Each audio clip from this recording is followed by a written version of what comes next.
Hallå allihopa!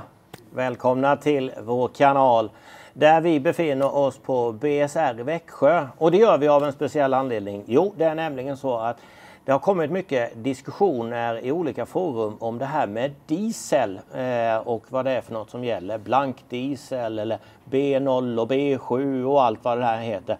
Många begrepp och jag ställde faktiskt frågan upp till BSR i Växjö som hade ganska god koll på det. Och de har också gjort massa filmer, så är man intresserad av det så kan man gå in på BSRs YouTube-kanal. Ligger i beskrivningen också, deras länk där de har också testat olika dieselsorter och grejer. Men i den här filmen så ska vi prata med Stefan som chef här uppe på BSR och ställa lite frågor till honom om just diesel. Så häng med i den här filmen så får du nog svar på dina frågor.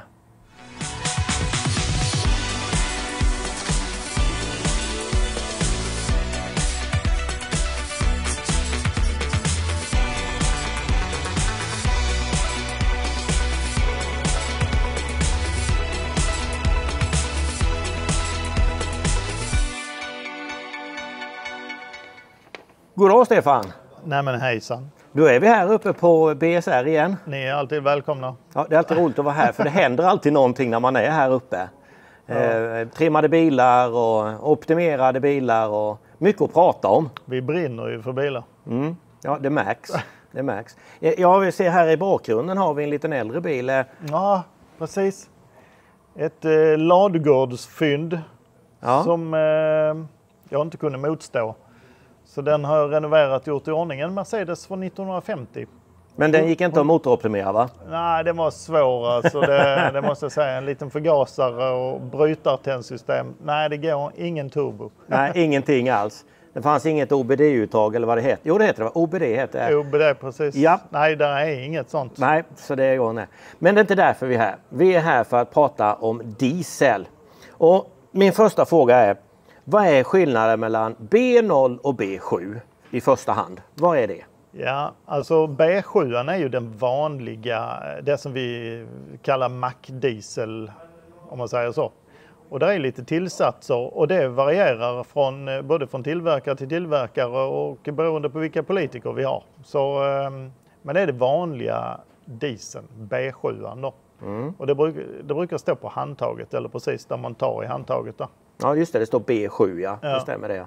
Och sen B0, det kan man säga det är lite sån här urdieseln då. Och det kallar man i folkmun kanske från blankdiesel eller så. Och det kan man inte köpa var som helst.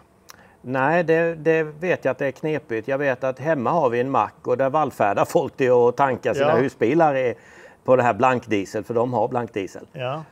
Och blankdiesel, det ska ju vara diesel utan tillsatser. Alltså det ska bara vara raffinerad diesel. Så det ska inte vara någonting annat i. Men troligtvis är inte det hela sanningen. Men det är nog så nära vanlig diesel eller gammeldiesel man kan komma i alla fall.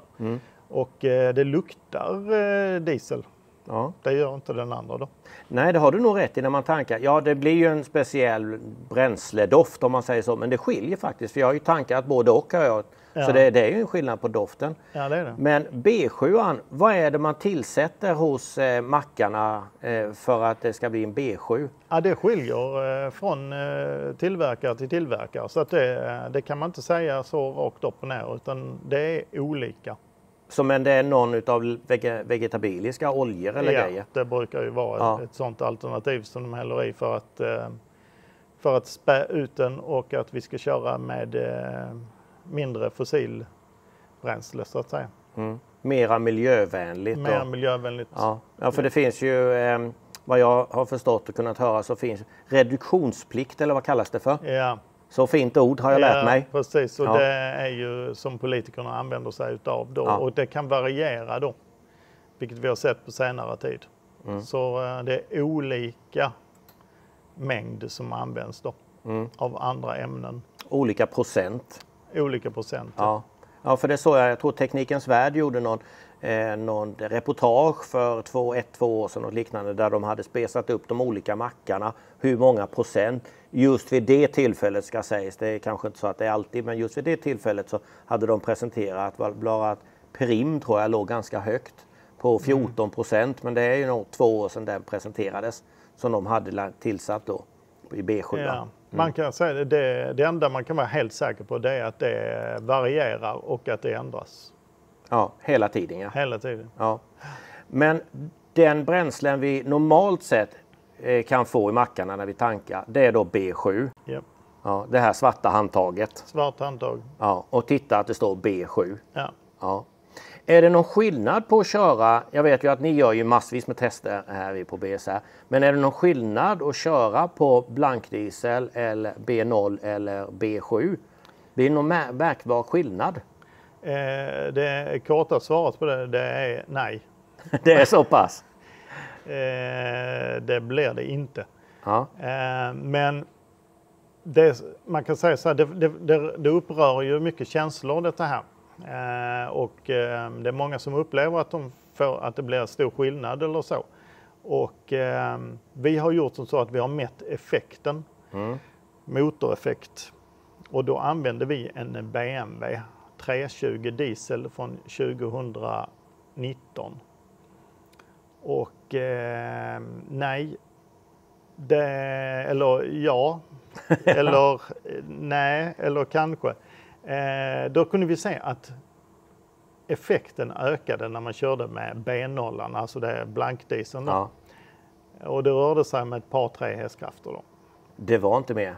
Nej. Är det märkbart de hästkrafterna, 2-3 eller vad du sa, hästkrafter? Märker jag det när jag kör bilen? Nej, det går inte att märka. Effektmässigt så kan man inte känna en sån skillnad. Inte ens en riktig tävlingsförare eller så kan känna den skillnaden då. Men ja, man kan väl ändå säga att det blev skillnad då. Så ja, för ni sätter den i det vi kallar för att sätta den i en bänk då. Ja. Att montera dit, ja, jag vet inte exakt hur det fungerar, det vet du säkert bättre. Men för att få de här mätresultaten. Ja, så då hade vi en utrustning som är otroligt noggrann och som mäter på mindre än en hästkraft när. Och där kunde man ju tydligt se att det fanns ju en effektökning. Men att det kanske bara var ett par 3 hästkrafter då. Och det känner man inte. Man känner inte det i ryggstödet när man gasar på det. Det gör man inte. Nej, det behöver vara större skillnad för att du ska märka effekten utav det. Ja. Det man ska kanske tillägga där, det är att det var en förhållandevis modern motor då. Med många kompenserande saker. Med lambda-reglering och så vidare då. Men det är ju så våra bilar ser ut idag. Ja.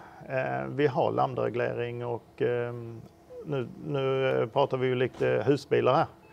Och styrsystemet är i princip likadant ish som på en BMW faktiskt. Det är Bosch som har gjort båda systemen och det fungerar på liknande sätt och det styrs utav liknande parametrar. Så att ja, vi skulle få se samma skillnad om det vore en husbil då. En mackägare som jag har sett nu när man är ute och rest står att vi säljer blankdiesel, du kommer 15% längre. Ja. Och det är ju ett försäljningsargument ju, som att man ska tanka där. Nej, men stämmer precis. det? Nu blir det ju gissningar här och jag gillar ju inte det. Va? Så att, vi har inte mätt bränsleförbrukningen. Men vi håller på med ett lite större projekt där vi ska verkligen mäta bränsleförbrukning. Spännande. Ja, det är faktiskt riktigt spännande. Man kan säga att de siffrorna som man själv tittar på, man kan få fram om sin egen bil. Så finns det ju dels den som du har på instrumentpanelen i färddatorn, den förbrukningssiffran.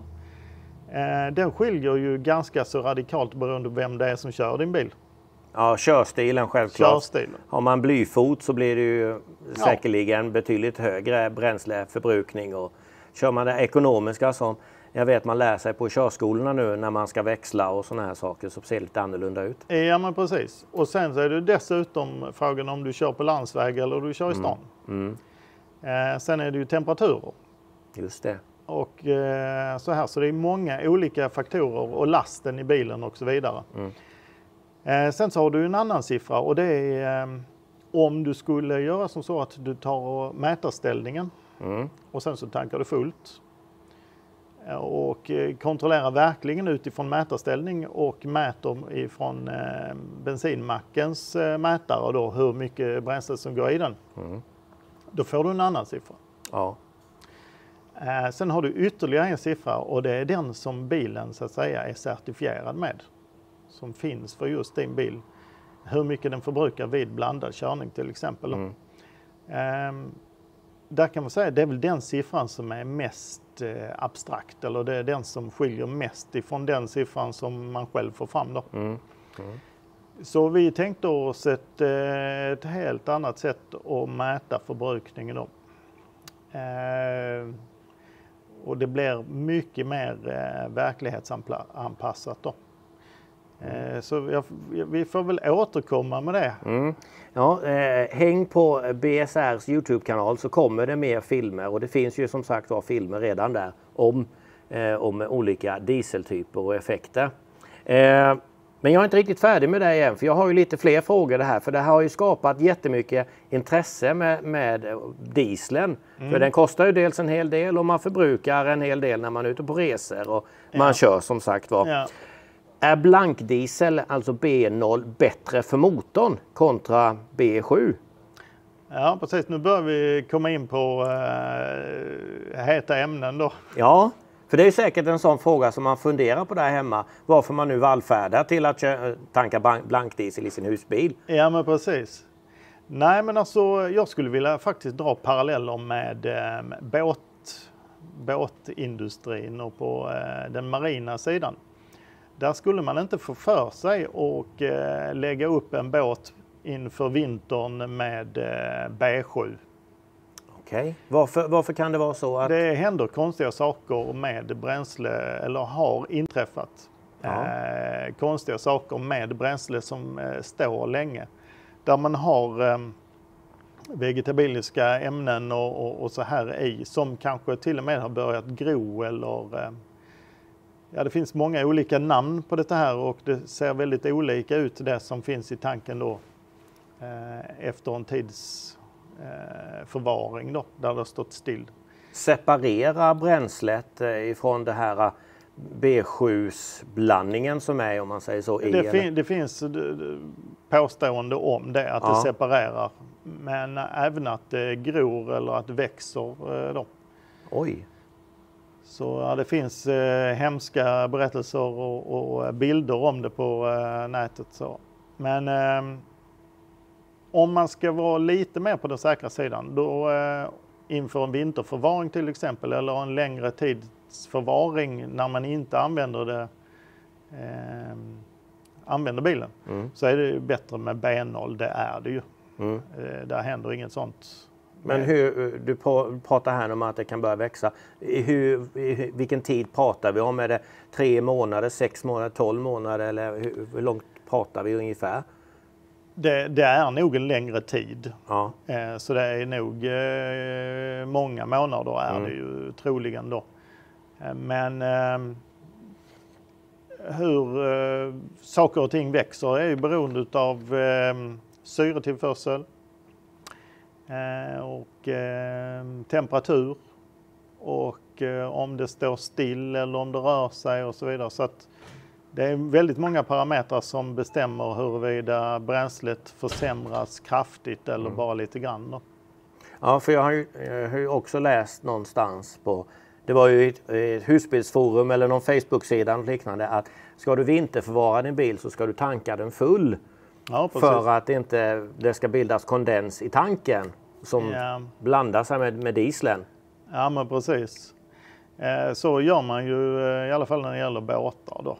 Så vill man ju inte ha ett stort tomrum mellan bränsleytan och upp till taket på tanken då. Alltså man vill inte ha så stor volym med luft då.